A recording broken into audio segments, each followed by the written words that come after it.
શરીરમાં ભૂત પ્રેતના લક્ષણો। જો કોઈ વ્યક્તિ ભૂત કે કાળા જાદુના પ્રભાવ હેઠળ હોય તો આ લક્ષણો વારંવાર જોવા મળે છે। ધ્યાનમાં રાખો કે જો તમારે અથવા તમારા પરિવારના સભ્યને અચાનક આવી સમસ્યાઓ થવા લાગે અને અનેક ડોક્ટરોની દવા અને સલાહ લીધા પછી પણ જો તમને આરામ ના લાગે તો તમારે સમજવું કે તમારા શરીરમાં કોઈ નકારાત્મક શક્તિ અથવા તમે કોઈ કાળા જાદુનો ભોગ બન્યા હોય અથવા તમારા પરિવારના સભ્યને ભૂત કે કાળા જાદુનો ભોગ બનવું પડી શકે છે। જો કે જો બીમારીનું નિદાન ન થાય અથવા અનેક ડોક્ટરોની સલાહ લીધા પછી પણ તમારા સ્વાસ્થ્યમાં કોઈ ફેરફાર ન થાય તો એવું બની શકે છે કે કોઈએ તમારા પર કાળો જાદુ કર્યો હોય।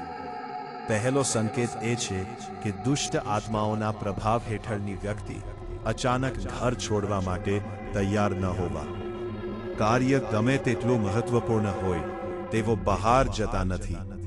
જો તે ગયા તો પણ તેઓ તે ચોક્કસ સ્થળ કે કાર્ય પર જતા નથી। તેઓ પોતાનો મોટા ભાગનો સમય બીજે ક્યાંક એકલા વિતાવશે। બીજો સંકેત એ છે કે વ્યક્તિનો સ્વભાવ બદલાશે। ગુસ્સો, ઈર્ષ્યા અને ઝઘડો વ્યક્તિના સ્વભાવમાં પ્રવેશ કરશે।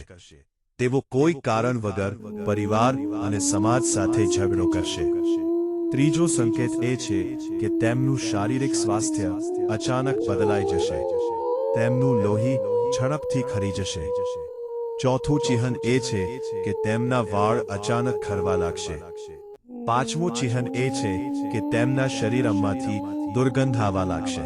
ભલે તેઓ પોતાને ગમે તેટલી સ્વચ્છ રાખે પણ આત્મામાંથી દુર્ગંધ આવતી રહેશે। છઠ્ઠું ચિહ્ન એ છે કે વ્યક્તિના ચહેરા પર અચાનક તેની ચમક ઓછી થઈ જશે। તેમની આંખો નીચે કાળા ડાઘ અથવા ડિપ્રેશન આવશે। તેમનો ચહેરો લાંબા સમયથી બીમાર હોય તેવો લાગશે।